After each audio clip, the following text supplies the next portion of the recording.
ابو داؤد میں اور ترمذی میں حدیث ہے، نبی علیہ السلام نے فرمایا جو ساکت بچہ یعنی وہ پری میچور بچہ پیدا ہوتا ہے، آپ علیہ السلام نے فرمایا کہ اس کا جنازہ بھی پڑھو اور اس کے ماں باپ کے لیے بھی دعا مانگو، یعنی وہ ان کے لیے ذخیرہ آخرت بنے۔ یہ حدیث ترمذی میں بھی ہے اور ابو داؤد میں بھی، اور امام ترمذی نے اس کے ساتھ کومنٹس لکھے ہیں اسی حدیث کی وجہ سے۔ انہوں نے کہا ہے کہ ہمارے جو اسلاف ہیں اس بات کے قائل ہیں کہ بچہ جو ہے مردہ بھی پیدا ہوگا تو اس کا جنازہ پڑھا جائے گا، تو ظاہر ہے اسے کفن تو خیر سارے ہی دیتے ہیں، غسل بھی دیا جائے گا، اختلاف جنازے کے اوپر آتا ہے، تو یہ بالکل درست ہے۔ اس کے بعد امام ترمذی نے ایک اور حدیث لی ہے جس میں انہوں نے حدیث کے اوپر کہا کہ یہ حدیث کی سند اتنی مضبوط نہیں ہے، البتہ موقوف انہوں نے کہا کہ ثابت ہے کہ اگر بچے نے سانس نہیں لیا تو اس کا جنازہ پڑھنے کی ضرورت نہیں ہے، یعنی وہ بھی ایک اسکول آف تھاٹ ہے، لیکن مضبوط یہ مرفوع حدیث ہے، وہ موقوفاً ہے اور وہ بھی اتنی مضبوط روایت نہیں ہے، وہ روایت بھی کمزور ہے۔ مضبوط روایت یہی ہے کہ اس بچے کا جنازہ بھی پڑھا جائے گا، اور چاہے اس نے سانس لیے یا نہیں لیا۔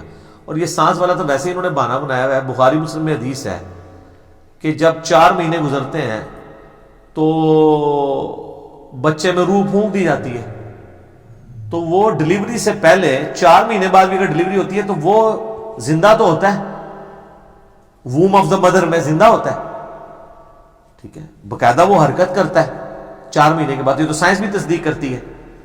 تو 4 مہینے کے بعد جب بچہ پیدا ہوا ہے، ہاں 4 مہینے سے پہلے پیدا ہوا ہے تو وہ اس کا معاملہ پھر وہ تو ظاہر ہے وہ بچہ پھر مکمل بھی نہیں ہوگا، اس کا جنازہ نہیں پڑھا جائے گا۔ لیکن یہاں پہ ہوتا ہے کہ مردہ بچہ پیدا، ہمیں یہاں اکیڈمی لوگ رابطہ کرتے ہیں یار پڑھیں کیوں نہ پڑھیں، عموماً جو کہا جاتا ہے نا مردہ بچہ پیدا ہوا ہے تو وہ بچہ نہیں ہوتا جو واش کروایا جاتا ہے، وہ واقعی بچہ ہوا ہوتا ہے، کہتے نہیں باہر سانس نہیں لیا اندر ہی لیا ہے اور باہر مردہ حالت میں آیا تو جنازہ پڑھیں، اس کو دفنائیں بھی اس کو۔ باقی یہ نہیں ہے کہ آپ نے پورا محلہ اکٹھا کر لینا ہے، رشتہ دار اکٹھے کر لینا ہے، ٹھیک ہے 2-4 بندے پڑھ کے اگر آپ سمجھتے ہیں کہ اس سے زیادہ ایک ایشو کریٹ ہو جائے گا، آپ کے لیے زیادہ مسئلہ ہو جائے گا، تو آپ اس کو بس ٹھیک ہے 2-4 بندے اس کو غسل دے کے کفن دے کے تو دفنا دیں۔ لیکن رشتہ داریوں میں یہ بھی ہوتا ہے پھر بعد میں لوگ گلا کرتے ہیں نہیں دسے ہی نہیں سی، ٹھیک ہے، تو وہ ایک بڑا ایک عذاب شروع ہو جاتا ہے بعد میں، اور ایک اور نئی ایک چین شروع ہو جاتی ہے۔ تو مردہ بچے کا آپ جنازہ بھی پڑھیں گے، اس کو کفن بھی دیں گے، اسے مسلمانوں کے قبرستان میں دفنائیں گے، اس طریقے سے جانوروں کی طرح نہیں کسی جگہ بھی، وہ تو اس کو اسی طریقے سے مٹی کھود کے تو پھینک دیتے ہیں، اور پھر بعد میں یعنی وہ کتے بلے نکال کے بھی لے جاتے ہیں۔ انسان کے بچے کی ایک قدر ہے، وہ اس قدر کو کرنا چاہیے، اس طرح کی ایکٹیویٹی پرفارم نہیں کرنی چاہیے۔ جنازے کا پروٹوکول ہر مسلمان کا پروٹوکول ہے، وہ دینا چاہیے۔ مصنف ابن ابی شیبہ میں کئی صحابہ اور تابعین سے ثابت ہے کہ وہ مردے بچے کا جنازہ پڑھایا کرتے تھے، ایون کئی تابعین اور صحابہ کے بارے میں یہ بھی آتا ہے کہ وہ بچہ جو مردہ یعنی اگر بچہ پیدا ہوا ہے اور اس نے ایک سانس بھی لی ہے باہر نکل کے وہ مرا ہے تو اس بچے کا نام بھی رکھتے تھے۔ ویسے سنت تو ہے 7ویں دن نام رکھنا، ٹھیک ہے، تو ایک عرب میں ظاہر ایک رواج بھی تھا نا کہ وہ یاد رکھنے کے لیے تو نام بھی رکھ دیتے تھے، لیکن یہ مسئلہ اتنا ضروری نہیں ہے۔ اصل مسئلہ یہ ہے کہ غسل، کفن، جنازہ یہ تینوں کام ہیں، اور قبر بھی، یہ چاروں کام اسی طریقے سے ہوں گے، اور دعا میت کے اوپر آپ وہی والی پڑھیں، اور یا جو حضرت ابو ہریرہ کی میں نے دعا بتائی ہے وہ آپ پڑھ لیں۔ جس کو جنازے کی دعائیں یاد نہ ہوں وہ کوئی اور دعائیں بھی مانگ سکتا ہے۔ اچھا یہ جنازے کے اوپر نا اکثر وہ کہہ رہے ہوتے ہیں طاق صفا بناؤ جی، طاق صفا، یہ سنا ہے آپ نے؟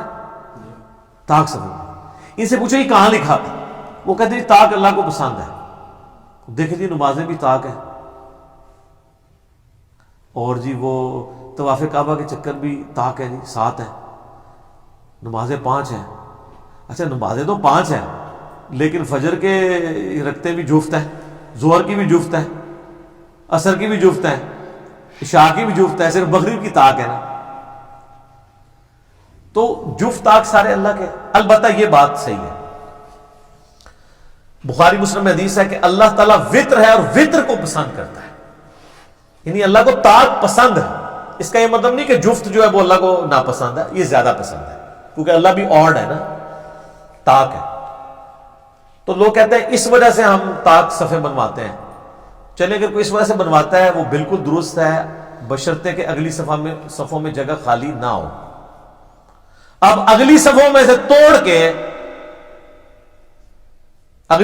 سے توڑ کے پچھلی صفیں بنانا کتنا بڑا ظلم ہے.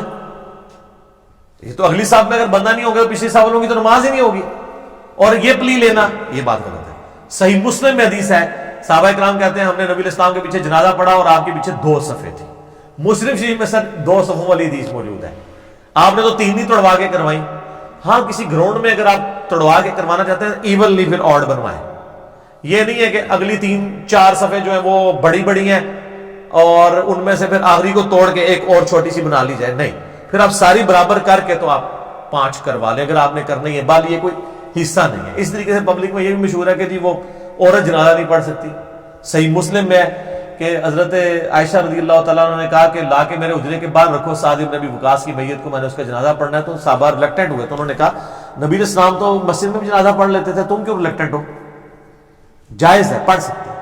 یہ حرمین میں تو ہر نماز سے جنازے ہو رہے ہوتے ہیں. خانہ کعبہ شریف میں لا کے میتیں رکھتے ہیں لوگ. وہ دیکھیں نا سلام پھیرنے کے بعد تھوڑا سنت اذکار کا ٹائم دیتے ہیں, پھر ساتھ وہ کہتے ہیں کہ بھائی نماز جنازہ پڑھو. تو وہ مسجد کے اندر ہی حرمین سے بڑی کون سی مسجد ہے, اس میں نماز جنازہ ہو رہا ہے. یہاں حنفیوں نے جناب وہ جنازہ کا علیحدہ قائم کیے ہوئے ہیں اور وہ یہ کہتے ہیں مسجد میں جنازہ نہیں ہوتا. ایون میں نے دیکھا ہے کئی جگہ ان کے پاس وضو کا انتظام نہیں ہوتا نا اور جنازہ کا دور ہوتا ہے تو مسجد کے باہر وہ جنازہ کرا لیتے ہیں جوتیوں والی جگہ کے اوپر, کہتے ہیں اندر نہیں کرانا. پتہ نہیں کیا ہے. تو عورت جنازہ پڑھ سکتی ہے, مسجد کے اندر جنازہ ہو سکتا ہے اور مردہ بچے کا بھی جنازہ ہوگا. دعا سب کے لیے ایک کافی ہے. ویسے اور مسلم شریف میں بھی دعائیں ہیں. بخاری میں ہے کہ نبی علیہ السلام 4 تکبیریں کہتے تھے. مسلم شریف میں ہے کہ آپ نے ایک جنازے میں 5 تکبیریں بھی کی. تو اس میں جو آپ چوتھی تکبیر ہے اس کے بعد بھی دعا مانگیں گے اور 5ویں کے بعد سلام پھیریں گے اور سلام ایک طرف پھیریں گے. نبی علیہ السلام کا یہی عمومی عمل تھا, صحابہ کا بھی. تابعین سے 2 طرف پھیرنا ثابت ہے. ہم اس کے اوپر بدعت کا فتویٰ نہیں لگاتے, لیکن سنت یہ ہے کہ دائیں طرف سلام پھیرا جائے. تو پورے عرب کے اندر دائیں طرف ہی پھیرا جاتا ہے. یہاں پہ تو اہل حدیث بھی پتہ نہیں حنفیوں کے ڈر کے سے 2 طرف پھیرتے ہیں, چند ایک ہیں جو ایک طرف پھیرتے ہیں. حالانکہ 2 طرف والی روایتی جو ہے وہ ضعیف ہے, کمزور روایت ہے.